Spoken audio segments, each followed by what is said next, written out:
तो मैं कल सुबह गोवा आया और मेरा प्रवास जो अध्यक्ष जी कह रहे थे कि साउथ गोवा का प्रवास रहा है कल और आज भी। जैसे उन्होंने कहा कि हमारा जो बीजेपी के मूल रूप से हमारे ऑर्गेनाइजेशन वैसे भी काफ़ी स्ट्रॉन्ग है और मेरा मकसद ये था कि मैं आज और कल हमारे ऑर्गेनाइजेशन के ग्रास रूट्स से ऊपर तक, हमारे लीडर्स तक, हमारे कार्यकर्ता से हमारे लीडर तक सबके साथ मिलूं, उनके साथ प्रधानमंत्री मोदी जी का जो विजन है, उनका गवर्नेंस फिलॉसफी है, वो जो करना चाहते हैं, वो जो कर रहे हैं, उसके बारे में मैं उनके साथ संवाद करूं, उनके साथ शेयर करूं और प्राइम मिनिस्टर नरेंद्र मोदी जी, उनके सरकार और भाजपा का जो संकल्प है, आवर ऑब्जेक्टिव, आवर गोल कि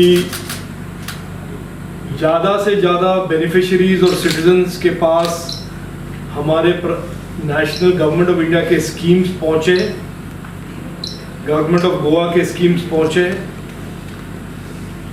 क्योंकि हमारे प्राइम मिनिस्टर का गवर्नेंस मॉडल, उनका पॉलिटिकल आइडियोलॉजी डेवलपमेंट है, लोगों के लाइफ में, लोगों के जीवन में एक तरह से बदलाव लाना, वो उनका एक अनवेवरिंग, रिलेंटलेस फोकस रहा है। तो उसके बारे में काफ़ी कुछ हमने चर्चा की कि हम कैसे ज़्यादा से ज़्यादा साउथ गोवा के लोगों तक हमारे स्कीम पहुंचा सकें और फैला सकें। उसके साथ बाकी चर्चा भी हुआ कि अभी 450 दिन, 440 दिन बाकी है। मेरे मन में तो ये बड़ा क्लियर है कि जो 2014 के बाद 2019 में देश ने एक मैंडेट दिया प्रधानमंत्री मोदी जी को, 5 साल में उन्होंने हमारे वोटर्स और हमारे नागरिक ने एक इंक्रीज मैंडेट दिया, अ मोर डिसाइसिव मैंडेट इन 2019 और हमें पूरा एक तरह से कॉन्फिडेंस है कि 2024 का जो मैंडेट होगा 19 के मैंडेट से बेहतर होगा और बहुत इम्प्रूव्ड मैंडेट होगा, स्ट्रॉन्गर होगा।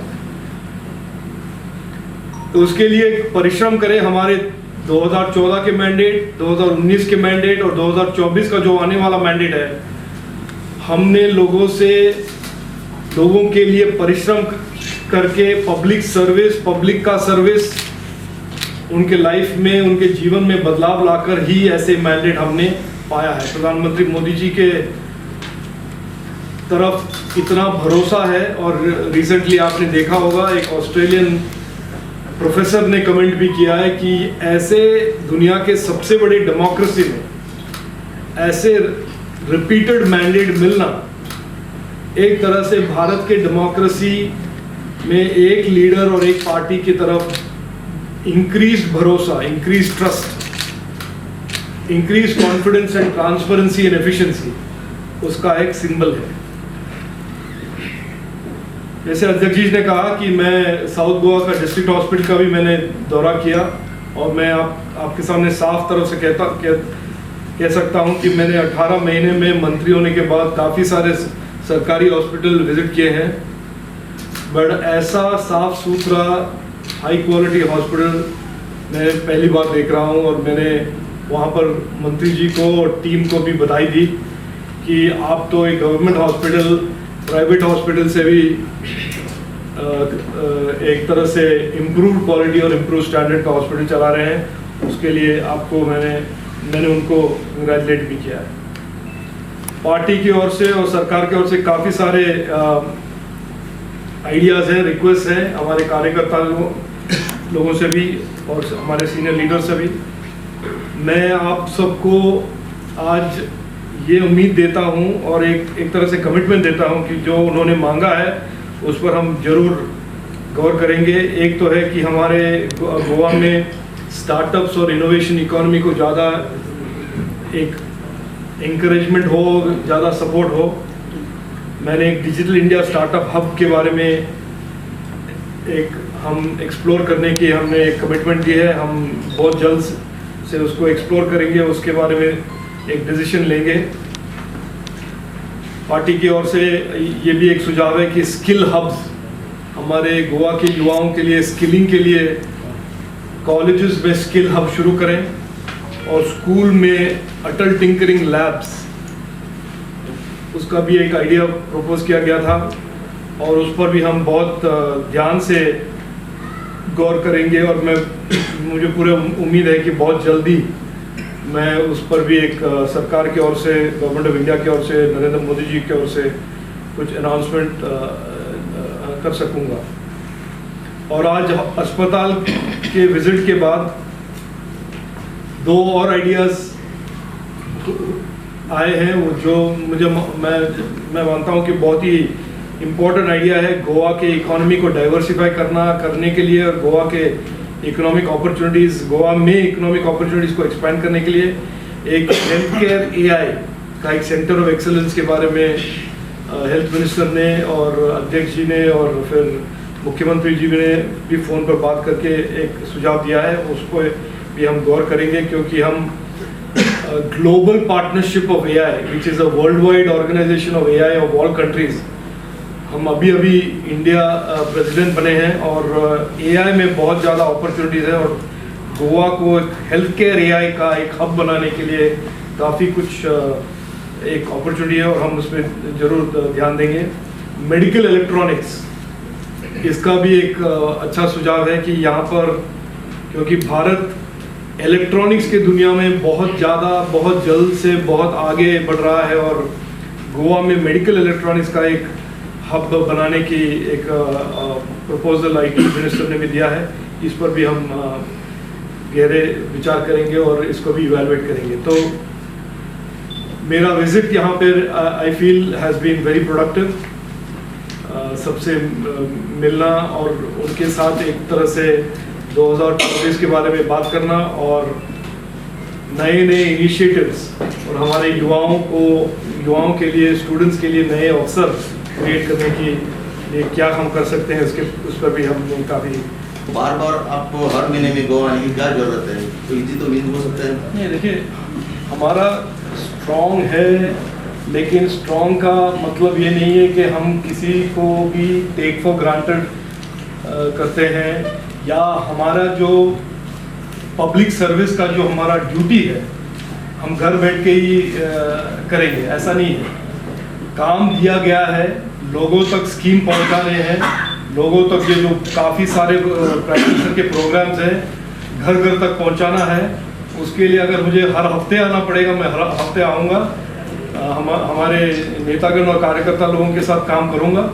परफॉर्मेंस कैसे देख रहे हैं सर MP का? बिकॉज साउथ गोवा में कुछ देखिए, डेवलप। आप मुझसे बात कर रहे हैं, मैं भाजपा का कार्यकर्ता हूँ। आप मुझसे पूछेंगे तो मैं जरूर यही कहूँगा कि भाजपा का member of parliament will be better for south Goa than any other member of parliament, क्योंकि यहाँ पे डेवलपमेंट ज़्यादा होगा, यहाँ पे प्राइम मिनिस्टर के साथ जो कनेक्शन होगा वो ज़्यादा होगा, वो तो मैं कहूँगा ही। और मैं विश्वास भी करता हूँ कि अगर यहाँ पर भाजपा का मेंबर ऑफ पार्लियामेंट होता, हम और कुछ करते, बहुत कुछ और करते। Because in the IT sector in India we have added almost 14 lakh jobs in the last 1 year. जहाँ पे थोड़ा वॉलेटिलिटी हुआ है इंडिया में, वो है स्टार्टअप इकोसिस्टम काफी। और स्टार्टअप का दुनिया ऐसा दुनिया है कि काफ़ी सारे स्टार्टअप सक्सीड करेंगे, काफ़ी सारे स्टार्टअप्स फेल होंगे। फेलियर का एक नतीजा है कि ले ऑफ्स होगा। तो एक वो, दूसरा आप जो टिप्पणी कर रहे हैं, what you are explaining is to do with Indians losing jobs in the US। Yes, और ये it's an absolute fact that today after covid India is the fastest growing economy in the world. India is the fastest growing innovation and technology ecosystem in the world. Yesterday I tweeted कि हमारा जो electronics का mobile phone production है 1 साल में double हो गया है। प्रीवियस ईयर में जो था और इस साल में जो है हमने डबल किया है। 10% इंक्रीज नहीं, 20% इंक्रीज नहीं, 30% डबल किया है। लेकिन यूएस इकोनॉमी का बैंड बज गया है, यूके इकोनॉमी का बैंड बज रहा है और चाइना इकोनॉमी का बैंड बजते रहा है। तो ये उनका इकोनॉमिक सिचुएशन का है, and which is why I say one of the things is Indians we should all be proud of कि कोविड के दौरान which was an equally disastrous experience for all countries, India has come out of COVID a stronger nation, a faster growing nation, and particularly in technology हमने तो इतना आगे हम चल गए हैं कि बाकी सारे देश हमारे पीछे हैं। इसका एक एग्जांपल दे रहा हूं मैं आपको। AI जैसे एडवांस टेक्नोलॉजी, AI उसका जो ग्लोबल फोरम है जिनमें जापान भी है, अमेरिका भी है, इजराइल भी है, उसका हम बने हैं अभी प्रेसिडेंट एक हफ्ते पहले। So we are way ahead now in terms of growing in technology, and our technology sector is growing today at 16% per annum on a base of 240 billion. We have received the highest amount of investment in the technology sector compared to any other country in the world. यहाँ पे talent का एक deficit है, that means we are struggling for talent. और हमने because talent का इतना shortage है भारत में, हमने गवर्नमेंट ऑफ इंडिया ने, हमारा टारगेट है 2.5 लाख लोगों को डिजिटल स्किलिंग और टेक्नोलॉजी स्किलिंग साल में करना, उसको हमने कर दिया है 8 लाख। तो वी आर इंक्रीजिंग स्किलिंग। इसीलिए जो पार्टी ने कहा कि गोवा में भी ऐसा होना चाहिए, मैंने इमीडिएटली कहा कि हम जरूर 10-15 दिन में एक अनाउंसमेंट करेंगे कि हम गोवा में स्किलिंग लेके आएंगे और टेक्नोलॉजी सेक्टर के लिए स्किलिंग लेकर आएंगे। चंद्रशेखर जी, हाँ जी, सदानंद जी ने बोला है साउथ गोवा में 12 MLA है बीजेपी का। एक्चुअली 12 MLA तो है, 12 MLA है सभी तो बीजेपी के नहीं है। एक्चुअली बीजेपी साउथ गोवा में लोकसभा में भी लॉस हो गई और असेंबली में ज़्यादा सीट लेने में लॉस हो रही। अभी ये जो MLA है ना, उनके जो अभी तुमने MLA को ले लिया लेकिन उनके वोटर को तो नहीं लिया। उन वोटर को बीजेपी के पास लाने के लिए तुम लोग क्या करना चाहते हैं? ठीक है, यही तो मैंने कहा ना, यही तो हमारा प्रयास है कि हम वोटर से संपर्क में, वोटर के साथ हमारे पूरे के पूरे कार्यकर्ता, लीडर्स, MLAs, ZP, सरपंचेस, नेता लोग सब मिलकर काम करेंगे। और हमारा एक मत ऑब्जेक्टिव ये है कि प्रधानमंत्री मोदी जी का हर स्कीम जो भी बेनिफिशियरी हो उन तक पहुंचाए। अभी गोवा में क्या है, इंडस्ट्रीज आता है, IIT है, टावर्स, मोबाइल टावर्स, सभी को ओपोजिशन होता है। इसके बारे में सरकार ने कुछ सोचा है कि? देखिए, हम डेमोक्रेसी में जीते हैं। हमारे डेमोक्रेसी में एक तरह से हर व्यू का रिस्पेक्ट करना जरूरी भी है। हम चाइना तो है नहीं कि लोगों को लॉक करके डाल देंगे और फिर उनको रास्ते में आना पड़े। हम एक वर्ल्ड ग्रेटेस्ट डेमोक्रेसी है और ऐसा संवाद और ऐसा डिस्कोर्स होते रहेगा। सर गोवा में एक मिनट इसका मैं आंसर। सस्टेनेबिलिटी इंपॉर्टेंट इश्यू है हमारे लिए भी, हमारे पॉलिटिकल थिंकिंग में भी। डेवलपमेंट लोगों तक पहुंचे, लोगों के लाइफ में बदलाव लाए, वो भी इंपॉर्टेंट है। इसका कैसे एक बैलेंस निकलेगा, अगर निकाल सकेंगे, एक ही पार्टी निकाल सकेगा, ये भाजपा निकालेगा। देखेंगे आगे। IIT के लिए इतना लैंड नहीं है, क्या IIT का लैंड रिक्वायरमेंट हम कम कर सकते हैं, उसको क्या वर्टिकल बना सकते हैं? क्योंकि गोवा में IIT होना बहुत जरूरी है, गोवा के युवाओं के लिए और गोवा के इनोवेशन और स्टार्टअप इकोसिस्टम के लिए IIT का होना बहुत जरूरी है। लेकिन IIT का जो लैंड रिक्वायरमेंट्स है उसके बारे में थोड़ा सोच सकते हैं क्या? सोचेंगे, क्योंकि हमें ये भी करना है और वो भी संभालना है। एनवायरनमेंट और सस्टेनेबिलिटी भी इम्पोर्टेंट है, लेकिन IIT भी लाना इम्पोर्टेंट है, तो इसके बारे में सोचेंगे। तो देख रहे राहुल गांधी जी का ये भारत जोड़ो यात्रा, छोड़ो बहुत, मैं देखता ही नहीं हूँ ना चंद्रशेखर जी, अभी आपने बोला कि you will win the hearts of the people. BJP wants to win the hearts of the people. Trust of the people, win the trust of the people. So, do you think that by importing the MLAs from other parties, you will be able to win the trust? This is a, sorry to say this, but ये question has been asked and answered. हम ये कभी नहीं मानते हैं कि राजनीति में जो बीजेपी में नहीं है सभी लोग खराब हैं, ऐसा कभी मानते ही नहीं। इतना एरोगेंट तो हम है ही नहीं। हम मानते हैं कि काफी सारे पार्टीज में जो लीडरशिप है, उनके नियत, उनके डायनेस्टी से हम उसको अपोज करेंगे।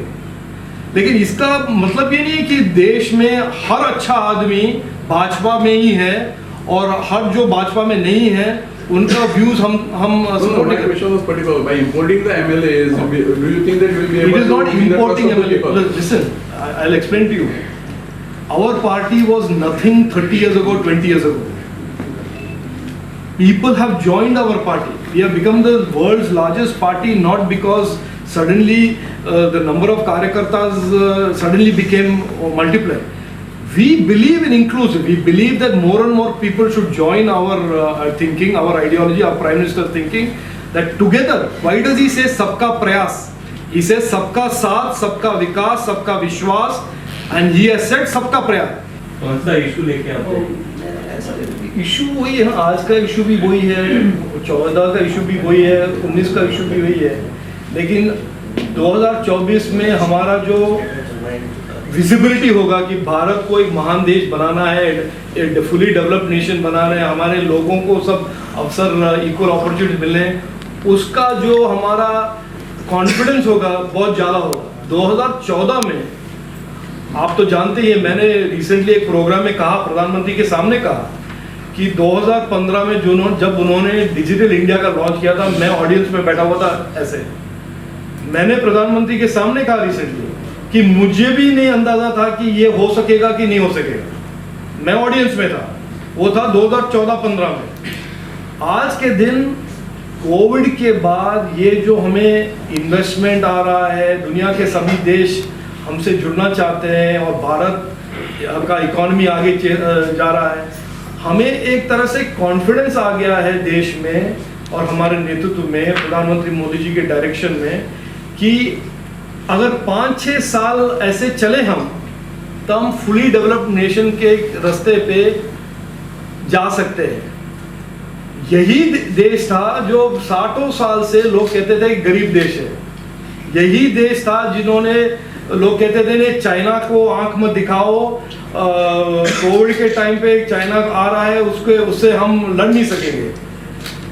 यही देश था जो 30 साल से टेक्नोलॉजी, अगर हम हमारे देश में टेक्नोलॉजी हम कंज्यूम करते थे, हम इंपोर्ट करते थे। 2014 में 95% से ज़्यादा फ़ोन यहाँ इंडिया के फ़ोन इंपोर्ट होते थे। 2022 में ऑलमोस्ट 97% फ़ोन्स जो भारत में यूज़ हो रहा है हम यहाँ बनाते हैं। तो ये बहुत बदल गया है भारत। और आज आपका प्रश्न है कि 2024 में क्या मुद्दे होंगे। 2024 में मुद्दे होंगे कि बस 60 साल के भारत से आपको जुड़ना है कि या पिछले 10 साल के भारत से, और ये 10 साल के भारत को आगे बढ़ाना है, 10 हाँ आगे बढ़ाना है, या वो पिछले 60 साल का। ये मूलभूत यही तो प्रश्न आज भी पूछ रहे हैं, गुजरात में भी यही प्रश्न पूछ रहे हैं ना।